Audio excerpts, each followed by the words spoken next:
I won't be around this weekend due to a business trip, so please take care of Mom. Huh?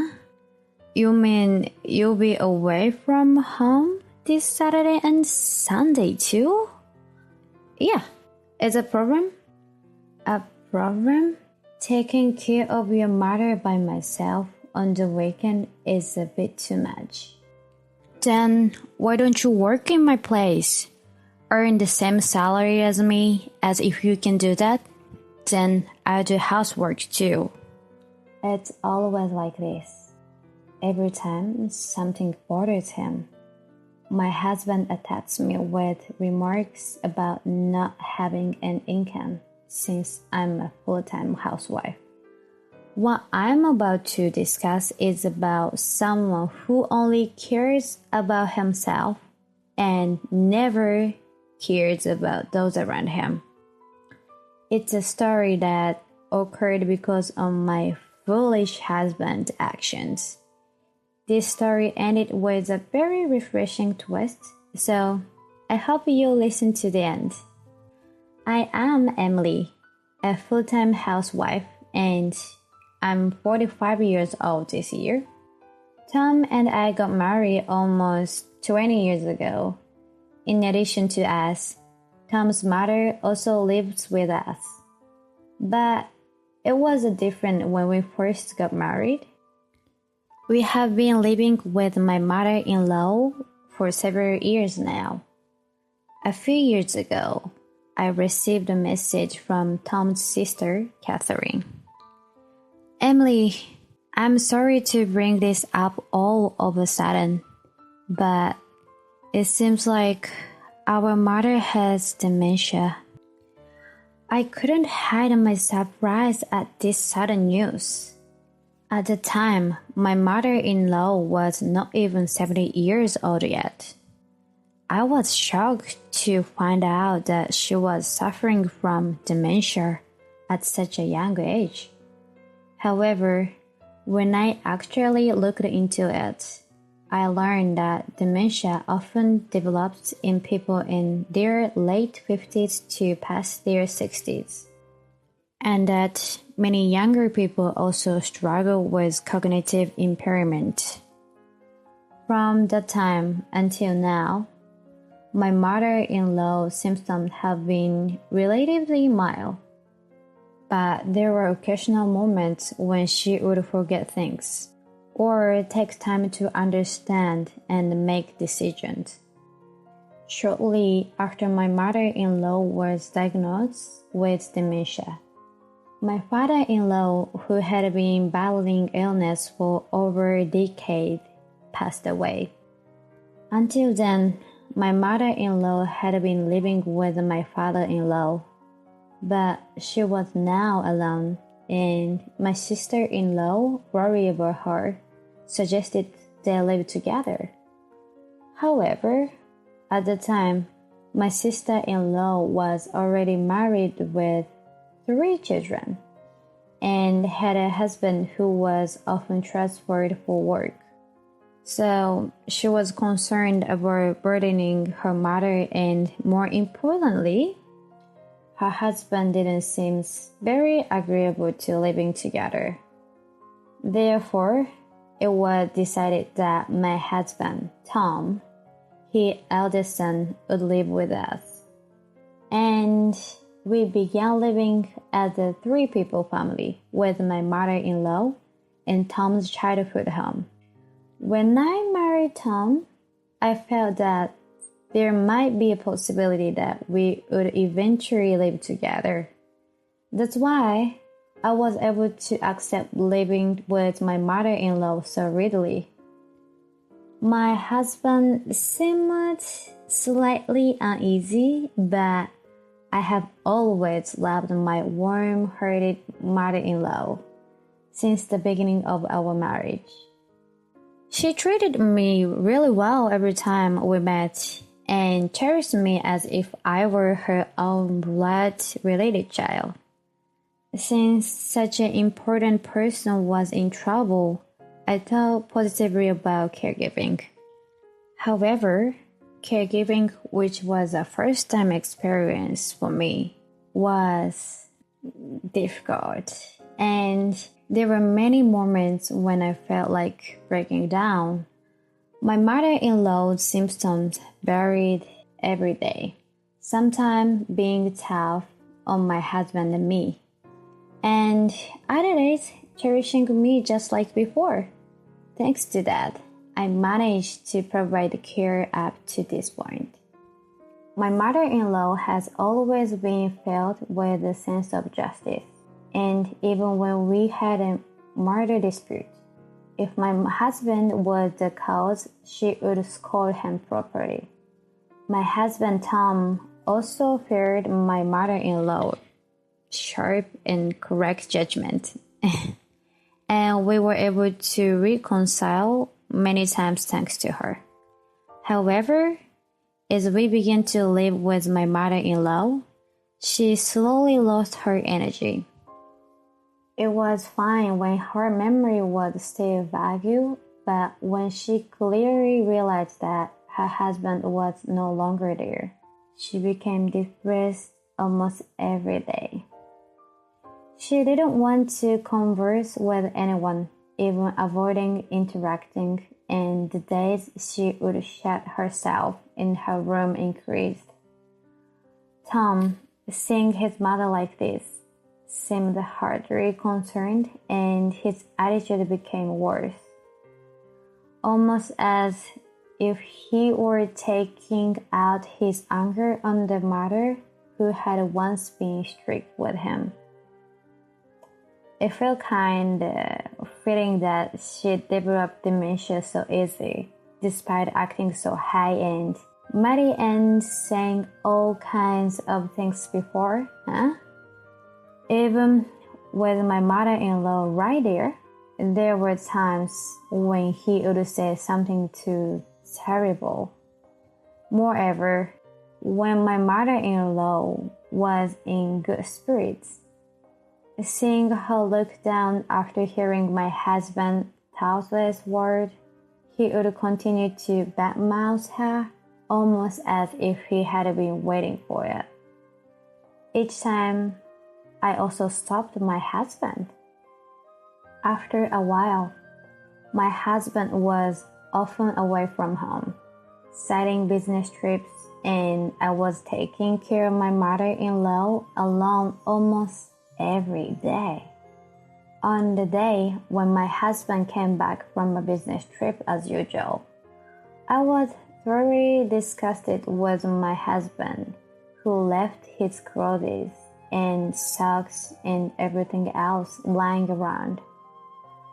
He wouldn't take out the laundry no matter how many times I told him. So, as usual, I opened my husband's bag that had been left lying around to take out the laundry. And then, to my surprise, I found underwear inside the bag that I didn't know who it belonged to. But this is men's underwear, and judging by the size, it probably belonged to my husband. Every time his underwear or clothes wear out, he instructs me to buy new one. So he's not someone who is particularly fussy about his appearance. In other words, everything he wears is chosen and bought by me. However, I don't remember buying this underwear. I felt so uncomfortable that it made up my mind to check with my husband. Did you go buy the underwear that was in your bag? I've never seen it before. Upon my inquiry, my husband looked at me with startled eyes. I thought the ones I've been wearing were so old they were about to tear. I didn't know what to do, but it was urgent, so I bought some there. What? So old that they're about to tear? The underwear I prepared the other day is still brand new, isn't it? Huh? Is that so? No, didn't not just buy cheap one. My husband was stubborn and didn't tell the truth no matter what I asked. I noticed his evasive attitude right away, but didn't press him any further. There is no way he's having an affair, right? I thought about it for moments, but told myself it was impossible, given that we have our mother suffering from dementia.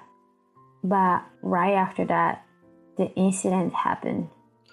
2 weeks later, my husband, who had been away from home on a business trip, came back. Even when I greeted him with, "Welcome home," he didn't respond much. Usually, he wouldn't exaggerate how tired he was from the trip to the point where it felt annoying.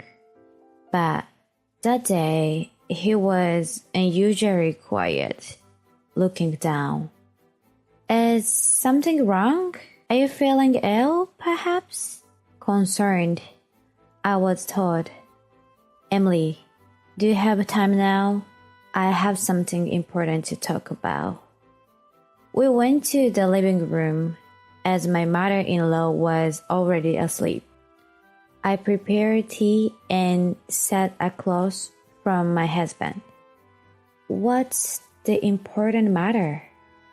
When I asked, my dispirited husband began to talk.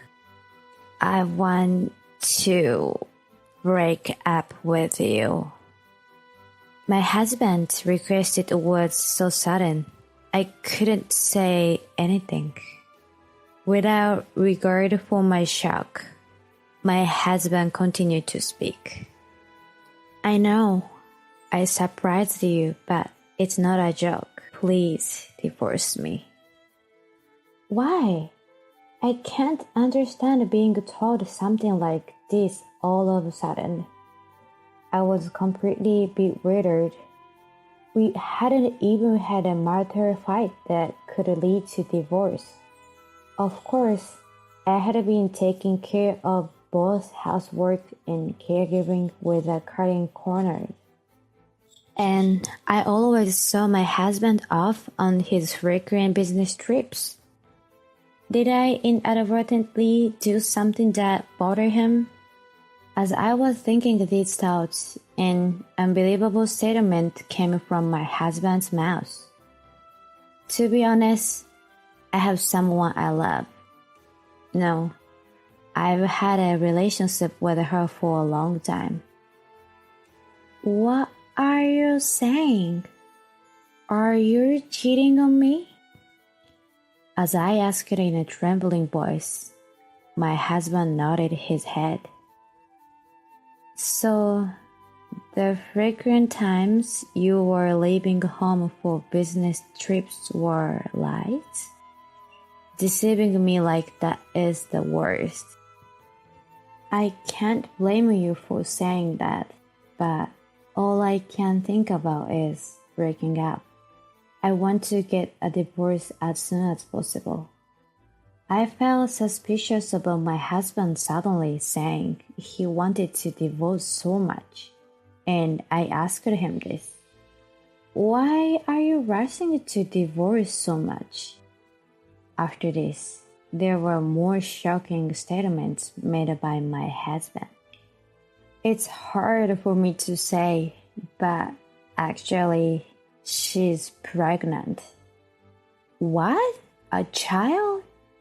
Caught off guard by this unexpected revelation, I inadvertently raised my voice.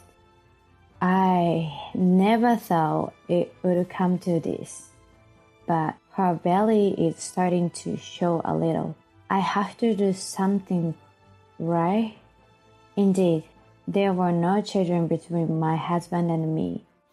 Even so, to impregnate his mistress ever, that my husband could be such a terrible person, I didn't want to admit it.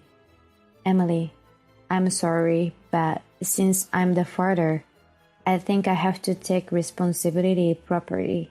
So, please, break up with me. At my husband's word, I quickly responded like this.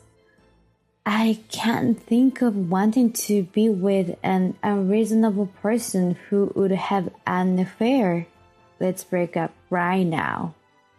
Even as he said, I'm really sorry, but thank you. My husband had a somewhat apologetic look on his face.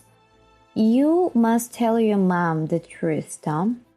Saying this to me, my husband looked away. What? You don't mean to say that I should tell her, do you? Then my husband began to say something that could not be thought of as common sense. About my mother, could you continue to take care of her? What? What are you talking about? Do you realize how unreasonable you are being? I know. I'm making an unreasonable request. But it's absolutely impossible for me and her, who are going to have a child, to juggle both child rearing and caregiving, right? Unbelievable! How dare you say we should divorce? My husband had nothing to say. You're ready to leave and leave everything to me? I won't ever allow you to dump everything difficult on me. You're right. I'll think about it myself. My husband said that and went into his room. At the moment, I also felt drained and was so exhausted that I had no energy to think. So I took a bath and went to sleep. But when I woke up the next morning, I had a strange feeling. I hurried to the living room, and it seemed like there were fewer things around. When I went to my husband's room, the cause of the unease became clear. My husband was no longer in the house, and his belongings were neatly taken out. He left the house without saying anything to me. When I realized this fact, I was drained. On the only desk left in the room, I filled out divorce paper and the note saying, I'm sorry. Please take care of my mother, were placed.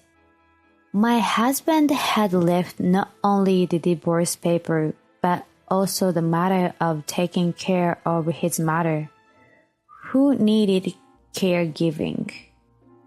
At that time, my anger surpassed my sadness. I won't take this lying down. I'll definitely get back at him.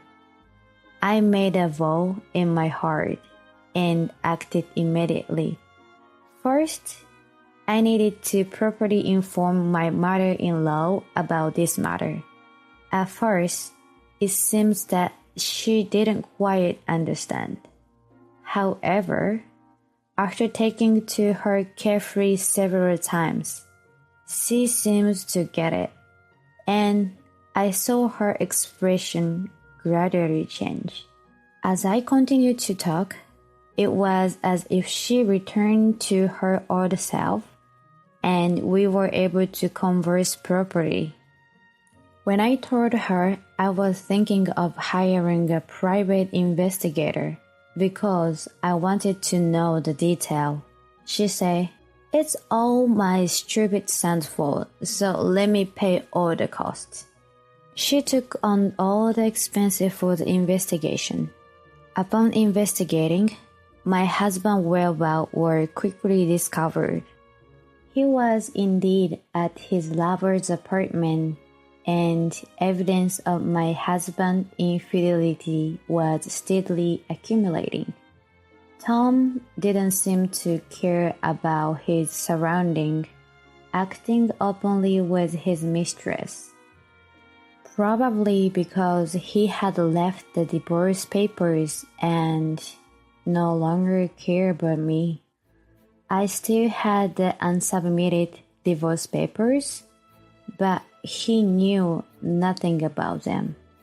Gathering evidence of Tom's infidelity was easier than I had imagined, so the investigation ended much earlier than planned.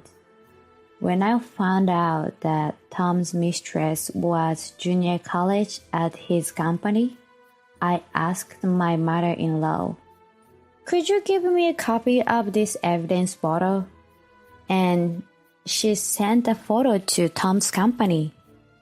A few days later, I was contacted by Tom for the first time in a while. "Is something wrong?" As I asked, my husband shouted at me over the phone. "Hey, what do you want to do? Sending evidence photos of the affair to the company. What's wrong with you as a person? I never thought you would be such a terrible person." And so on. He ranted on his own. I then told my husband what really happened. "What are you talking about? I didn't send any evidence of the affair to the company." "Hey, if you didn't send it, who did? Stop lying." I started to laugh, and my husband, who was making a fuss over the phone. But I held back and told him the truth. "Your mother sent it, you know." "What?" Leaving my bewildered husband, I hung up the phone. Several phone calls and messages came in, but I didn't respond to any of them. In the midst of this, my mother-in-law came over, calling someone on the phone and saying, "Come on, there is still more to do."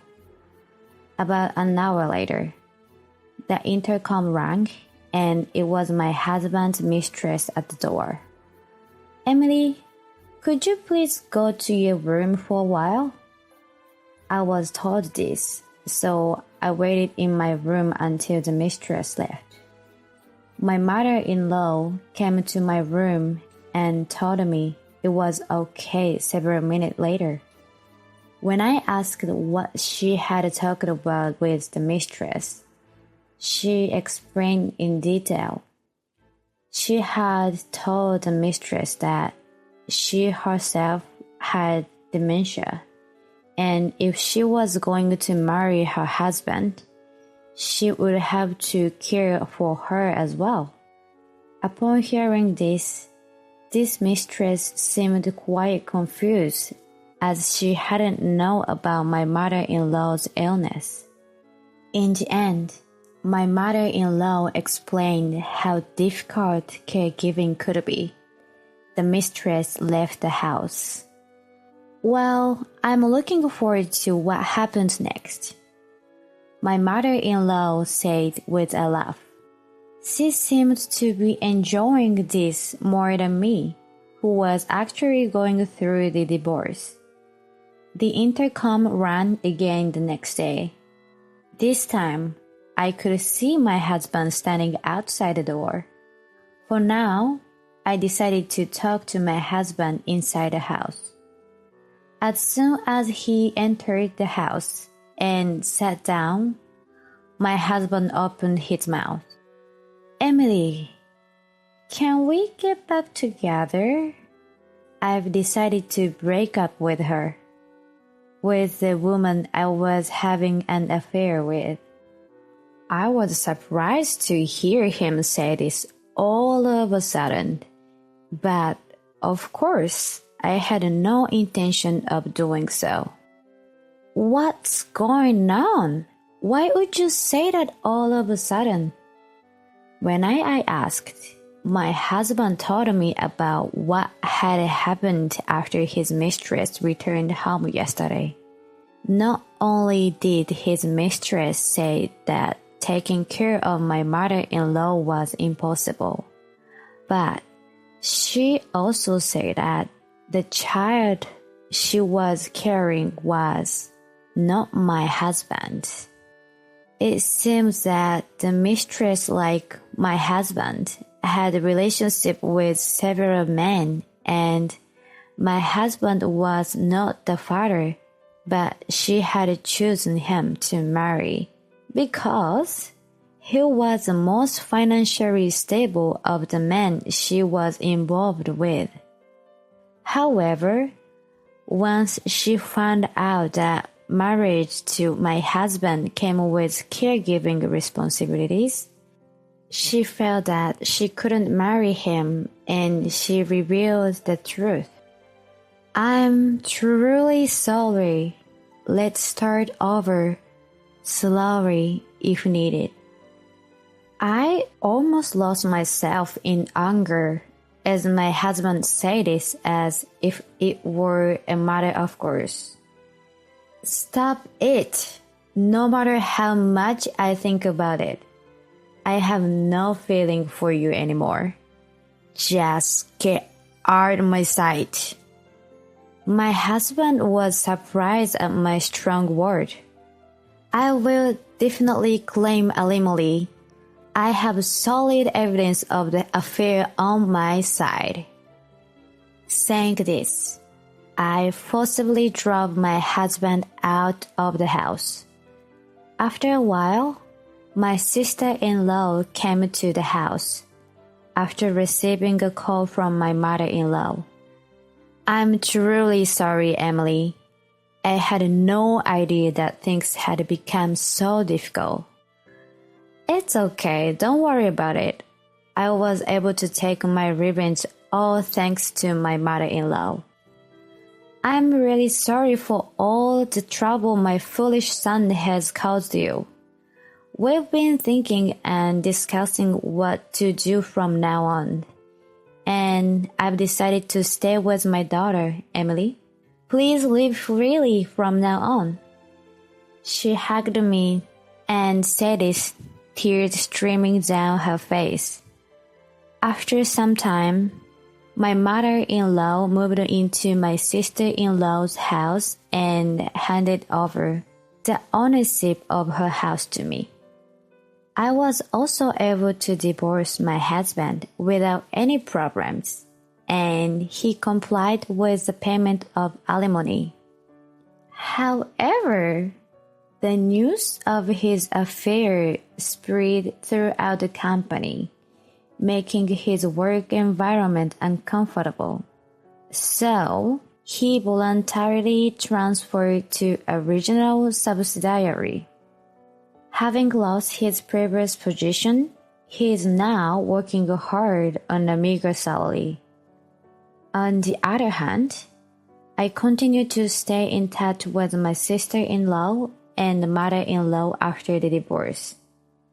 I heard from my sister-in-law that although my mother-in-law's dementia is not completely cured, her condition has stabilized thanks to the anti-dementia medication.